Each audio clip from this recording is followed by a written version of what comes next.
Ó, como dissemos, nós iríamos fazer uma busca histórica para poder, né, falar sobre o vírus. Vamos ver o que a história traz sobre o vírus. Então, tínhamos dito que o objeto, com o tempo, ele muda ou é modificado de acordo com o tempo. Ele sofre várias impressões, várias interferências do tempo, do contexto histórico, social. Então, vamos fazer a nossa busca. Na nossa busca histórica, ele nos leva ao ano de 1546. O personagem que nós vamos ver é Girolamo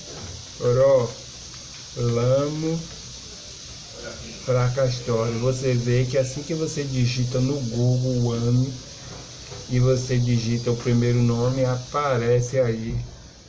E daí você dá um enter e vamos ver o que é que aparece. Esse site aí, o Wikipedia, né, ele é muito usado. Vamos ver o que é que traz lá com esse personagem chamado Girolamo Fracastório. É um nome até difícil, né, de se pronunciar.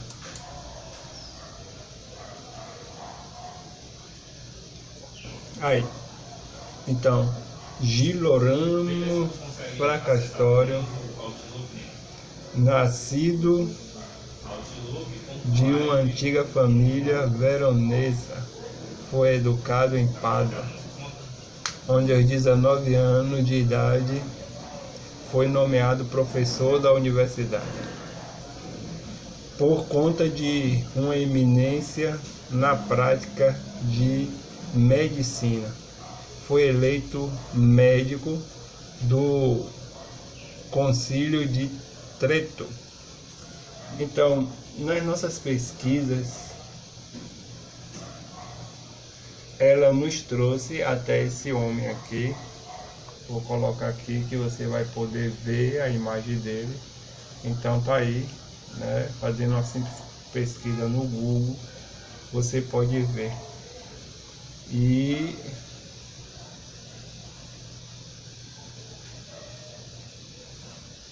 esse homem é o que traz o conceito de contágio.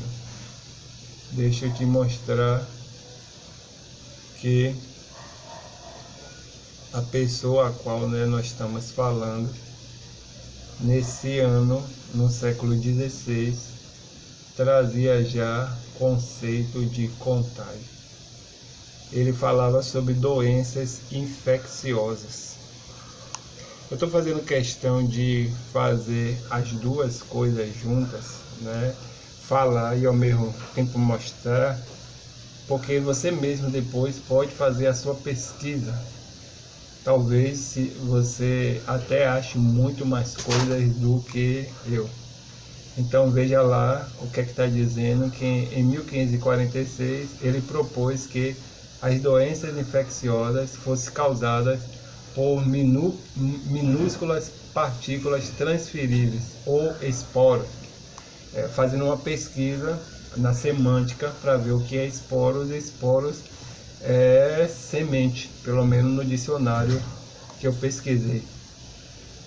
E ele diz que seria por contato direto ou indireto, ou mesmo sem contato, através de longas distâncias. Então,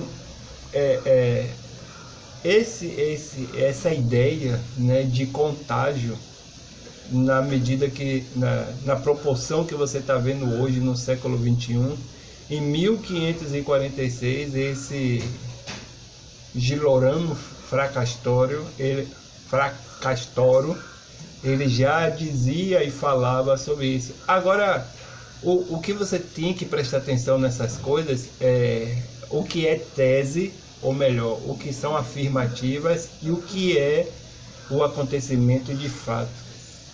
Então, nessa época, qual seria as influências, os motivos pelo qual um médico, ou eu continuei estudando e pesquisando sobre esse homem, ele parece que era químico. Em uma obra dele que é muito conhecida, aí ele diz o seguinte: eu chamo de fomites, do latim fomes, material usado para iniciar o fogo, tais coisas como roupas, lençóis, etc., que apesar de não serem corrompidos por si próprios, podem, entretanto, lançar as sementes essenciais do contágio e assim causar infecção. Olha a mistura de raciocínio que ele está fazendo. Ele está falando ao mesmo tempo de fogo e ele fala de contágio. Contágio, fogo, contágio, fogo. No aprofundamento que nós fizemos com relação a saber mais ou menos qual era a ideia que estava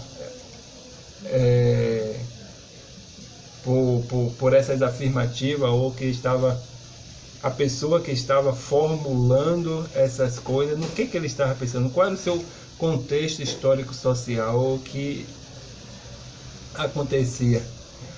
Olha, nessa época e até antes e depois, muito tempo depois do século XVI, todos sabem que o mundo era tomado por guerras. Não existia um respeito entre as nações. Prevalecia a lei dos mais fortes.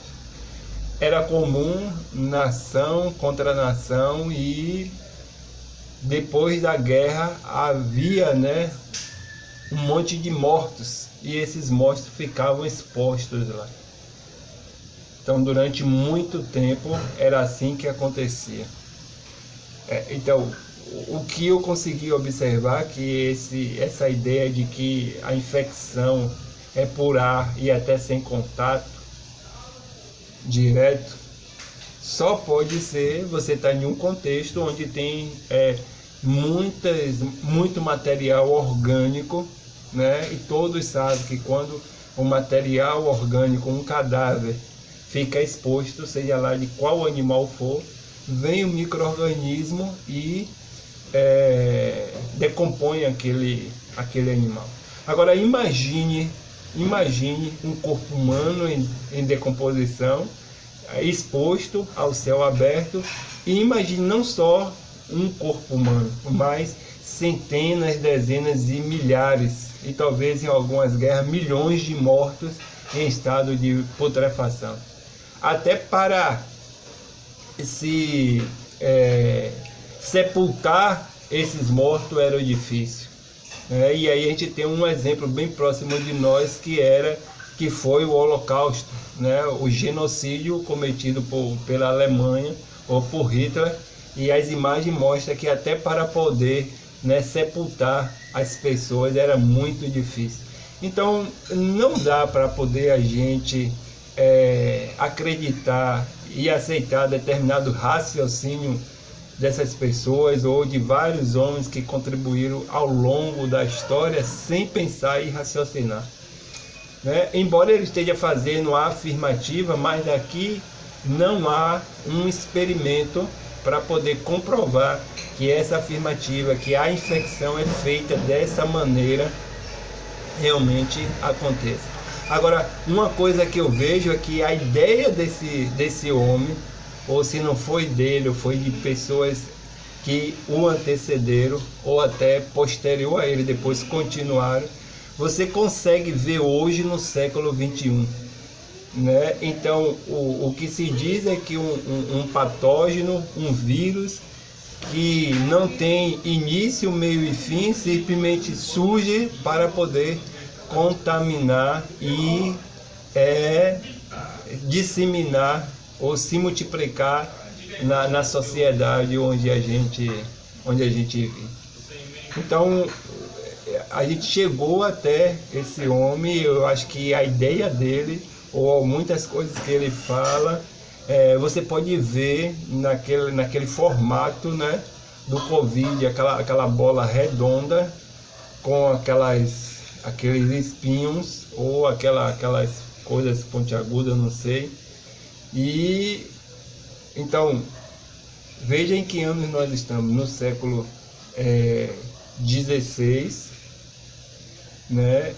Um médico ou um químico, porque eu não me aprofundei muito nessa questão do personagem em si, mas ele aparece como médico e aparece também como químico. Aliás, a principal obra dele, que foi esse pedaço do texto que eu li aí, as pessoas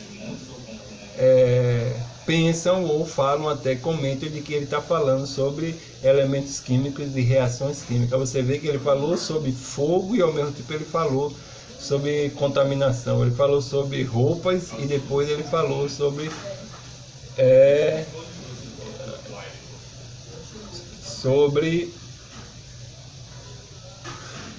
então, fogo, roupa, contaminação, é isso aí.